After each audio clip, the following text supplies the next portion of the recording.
Now we're going to talk about the fluctuations in the energy of system A. And basically, if you remember, we have this very sharp peak in the probability as a function of energy, and we are concentrated on this width of this distribution, delta E. So we would like to find out how much an appreciable variation we can see in the energy around the most probable value. Okay, so we start with the probability as a function of energy E. If you remember, this is a constant C times the number of accessible states to system A for energies in the range E to E plus delta E, and number of accessible states to A prime for energies in the range E star minus E to E star minus E plus delta E, which is E star minus E is E prime. So first of all, I would like to take the natural logarithm of this probability function again, because as you know, it has a very sharp peak at a certain value of energy. So we would like to have a slow variation with energy. So that means this is going to be a natural logarithm of a constant C plus natural logarithm of the number of accessible states omega and natural logarithm of the number of accessible states omega prime. And I'm going to define epsilon as the difference between energy E and the most probable energy E tilde, where we have the maximum in the probability. And what I would like to do is basically expand this function, natural logarithm of probability as a function of E, into a Taylor series around its most probable value. So that's going to be about the value E is equal to E tilde. Okay, so for this I have to consider natural logarithm of omega and natural logarithm of omega prime separately. So let's start with natural logarithm of omega as a function of energy. As you will recall, the first term in the Taylor series expansion will be natural logarithm omega evaluated at energy E tilde, most probable energy. The second term is the derivative of natural logarithm of omega with respect to energy evaluated at the most probable energy E tilde multiplied with epsilon, E minus E tilde. And then the third term is 1 over 2 factorial, or 1 over 2 second derivative of natural logarithm of omega with respect to energy evaluated at E tilde multiplied by epsilon square, and then this is an infinite series, so you can have higher order terms. Now beta parameter, if you remember, is by definition the derivative of natural logarithm of omega with respect to energy evaluated at E tilde. And now I'm going to define also, because alpha, beta, gamma, so we're going through Greek alphabet, the next one is gamma. So I define gamma as minus the second derivative of natural logarithm of omega with respect to energy evaluated at E tilde. So that means basically this is minus the derivative of beta with respect to energy E evaluated at E tilde. So that is gamma. So with these definitions, the Taylor series expansion will become a natural logarithm of omega is natural logarithm of omega evaluated at e tilde plus beta epsilon minus 1 over 2 gamma epsilon square. And now I want you to note that as a remark, note that gamma has to be a positive value. And why is that? Because if you consider the derivative of beta with respect to energy E, this is going to be less than 0. Why so? Because derivative of beta with respect to energy is derivative of beta with respect to temperature, temperature with respect to energy. So this will be, if you remember, beta was defined to be 1 over kT. So let me remind you that beta is also equal to 1 over kT. K is Boltzmann constant. T is absolute temperature. So beta with respect to T gives me 1 over K minus 1 over T square. And then I have temperature with respect to energy. Well, as energy increases, temperature increases. We know that this is positive. Therefore, we're going to have, for this derivative, a negative value. So gamma will be positive because it's minus del beta del E. Del T del E is always positive. Okay. Because temperature is a measure of the average kinetic energy per molecule. So that's basically the result I have for natural logarithm of omega. And now similarly for natural logarithm of omega prime. So similarly, I'm going to consider for natural logarithm of omega prime evaluated at E prime. I have to remind you that E prime is basically E star minus E. So if you consider E tilde prime, the most probable value of energy for the prime system, this will be equal to E star minus E tilde. So therefore, when you consider E prime minus E prime tilde, which is what you would need in a Taylor's expansion, this would be equal to E star minus E minus E star minus E tilde. Therefore, E prime minus E tilde prime is equal to, so E stars will cancel, minus E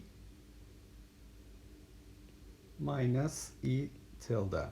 So you can see here, E stars will cancel. You will have a minus E plus E tilde. So with a minus sign, parentheses, this is minus in parentheses E minus E tilde. Therefore, this will be minus epsilon. Okay, so let's continue here. The Taylor series expansion for natural logarithm of omega prime, E prime. First, I have to evaluate it in the most probable value, E prime tilde. And then I have to use a beta prime, and epsilon has become minus epsilon, and then I will have a minus 1 over 2 gamma prime and minus epsilon square. So because of this relationship here, I have E prime minus E tilde is equal to minus epsilon.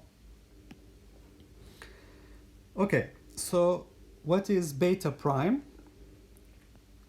So here I have beta prime is the derivative of natural logarithm omega prime with respect to E prime evaluated at E prime tilde.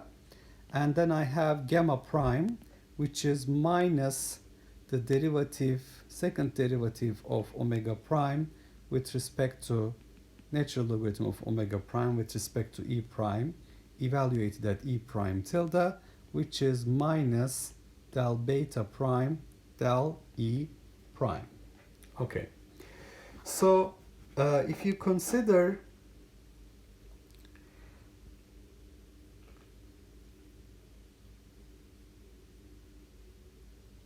the natural logarithm of omega multiplied by omega prime at e prime, so this is natural logarithm of omega plus natural logarithm of omega prime, the same thing.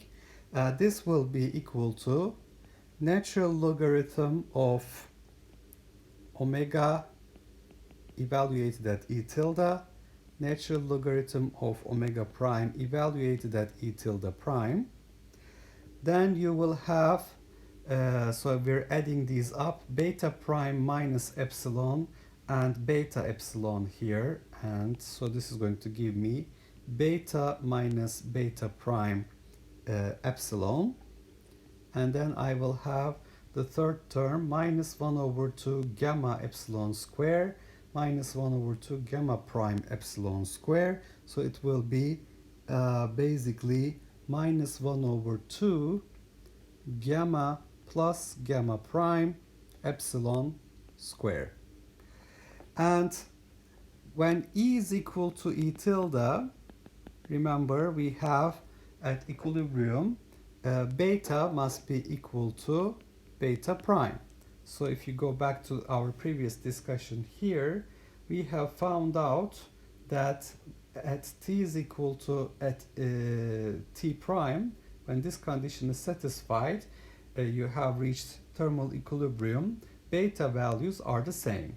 So beta and beta prime are the same, so they will cancel out. So for the natural logarithm of the probability e, I will have natural logarithm of probability evaluated at e tilde, and then I have, so this term is 0, minus 1 over 2 gamma 0 epsilon square. So what is gamma 0? Gamma 0 is defined as gamma plus gamma prime. Or you can see that this probability is probability at e tilde e to the minus 1 over 2 gamma 0 epsilon square. Or we can write it as probability at e tilde, most probable, highest probability, exponential minus 1 over 2 gamma 0 e minus e tilde square. All right, so by using Taylor series expansion, we have found out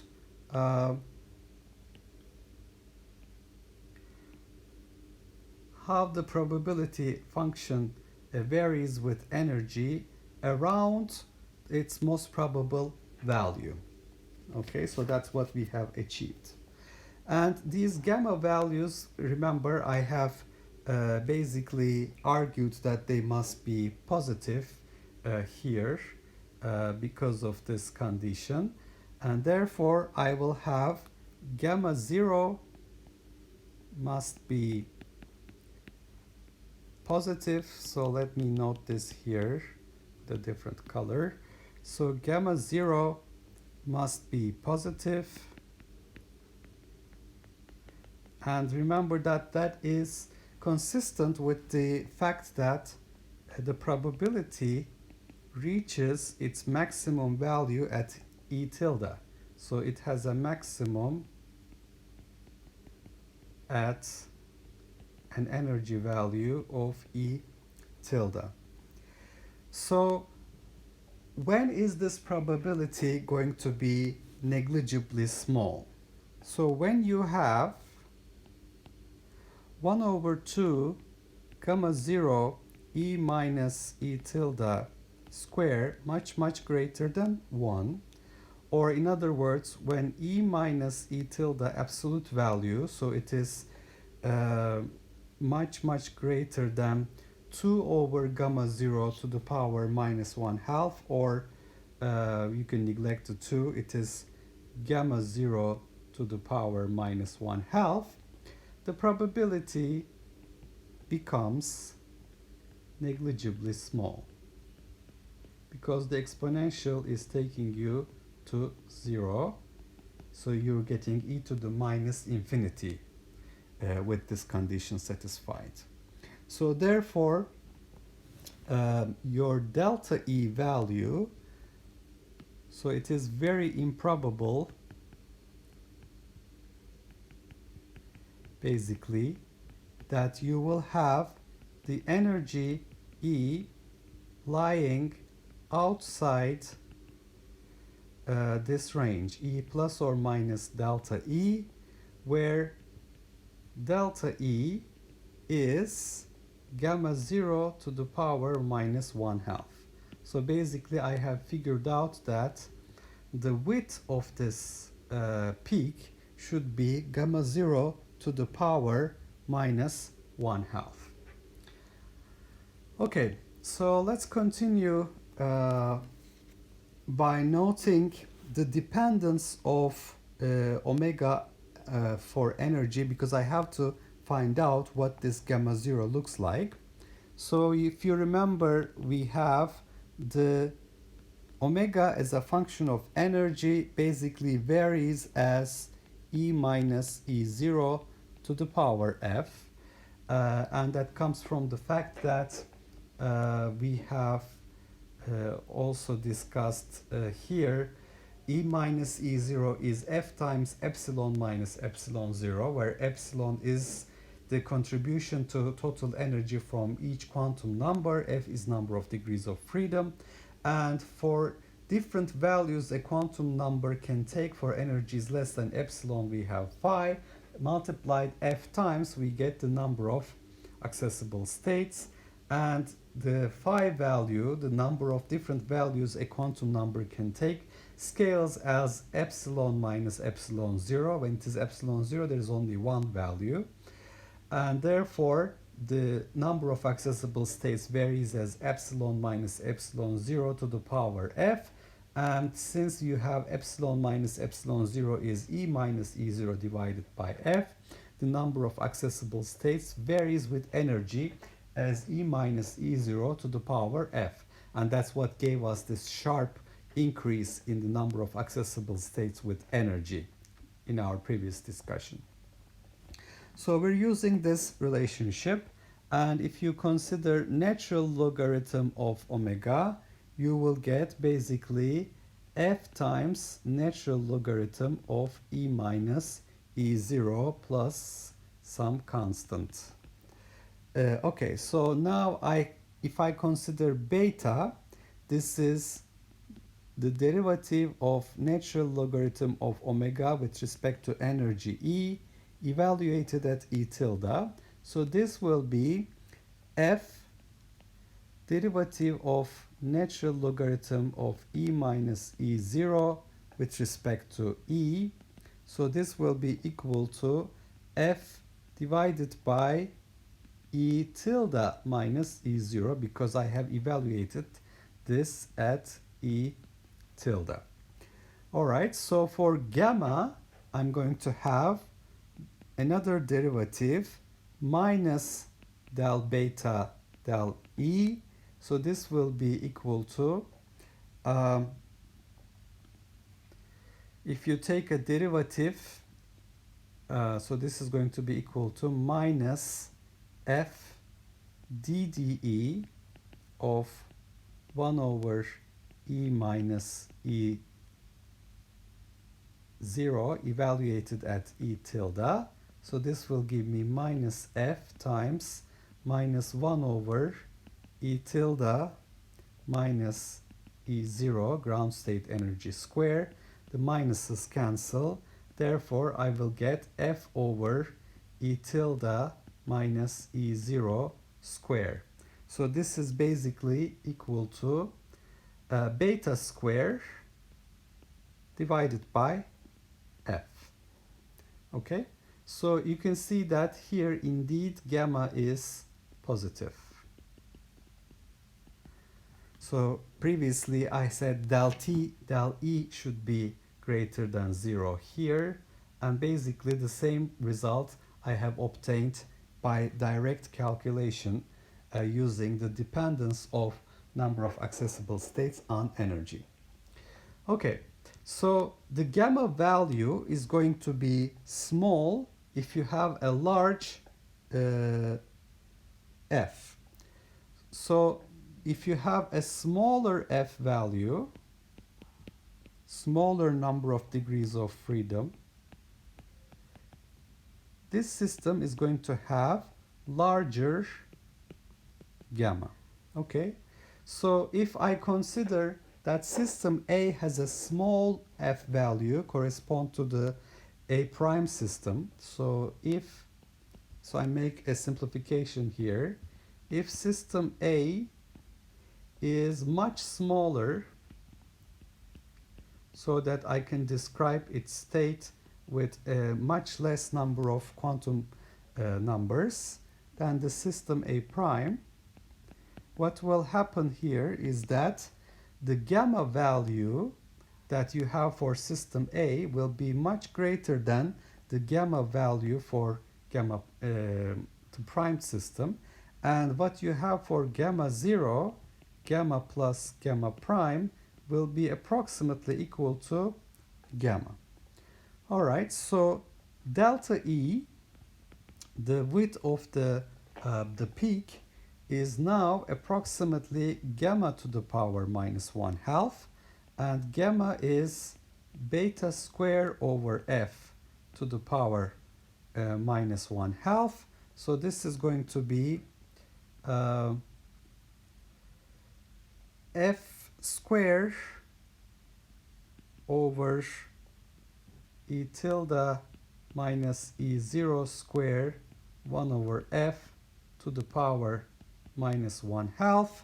Therefore, delta E is going to become e tilde minus e0 divided by square root of f.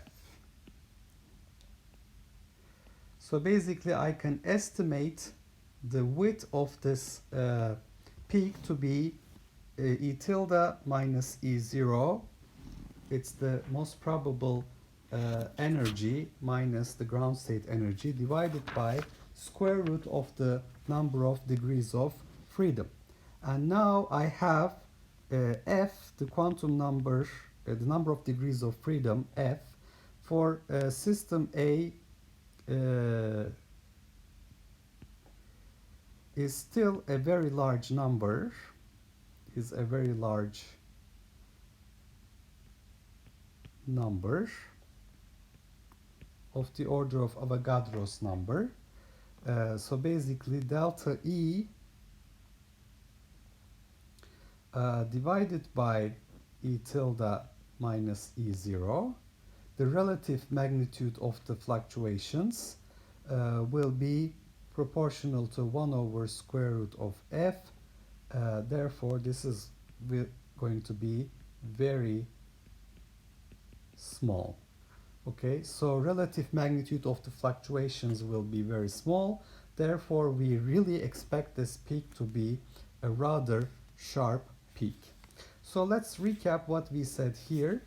Well, I'm considering this probability distribution as a function of energy, which we have found out to be proportional to the number of accessible states to system A for energies E to E plus delta E, the number of accessible states to system A prime for energies in the range E star minus E to E star minus E plus delta E divided by total number of accessible states to the star system, total system.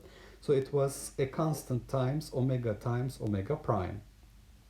And we have found out that using basic arguments omega as a function of energy is proportional to E minus E0, where E0 is the ground state energy, to the power F number of degrees of freedom. Number of quantum numbers you have to specify in order to describe the state of the system. And this has a F value is of the order of Avogadro's number. It's very large, so we have a sharp increase in omega and sharp decrease in omega prime, remember. Therefore, we get this sharp peak in probability distribution at a certain specific energy value E tilde with a width delta E. So basically, I would like to find out what this delta E value is. In order to do that, we have to estimate the behavior of the probability function as a function of energy E around the most probable value E tilde. The way to do that in mathematics is to use a Taylor series around E is equal to E tilde. And by introducing the beta value and gamma value, which is minus the derivative of beta with respect to energy evaluated at the most probable energy, and showing you that this gamma value that we have defined has to be positive because the variation of temperature with energy is always positive. We have shown that the Taylor series expansion gives me, for the probability function, the most probable probability multiplied by e to the minus 1/2 the sum of the gamma values of the two systems, E minus E tilde square. And this gamma 0 value must be positive because the probability has a maximum at E is equal to E tilde. If it is negative, it would blow up. So you would have exponential going to positive infinity. And now you can see that because you have an exponential decay around this, symmetric around this most probable highest probability, 1 over 2 gamma 0 E minus E tilde square much greater than 1 implies you have E to the minus infinity and you have a negligibly small probability value. This corresponds to the condition absolute value of E minus E tilde should be much greater than gamma 0 to the power minus 1 over 2. So therefore our delta E is of the order of gamma 0 to the power minus 1 over 2. And we have evaluated what this gamma 0 should be if the system A has a much smaller f, it's much smaller than system A prime. We have shown that the gamma value scales as beta square over f, which is a positive number, but it is proportional to 1 over f. So system A will have a dominant gamma value, so gamma 0 can be approximated to be equal to gamma, in which case we find that the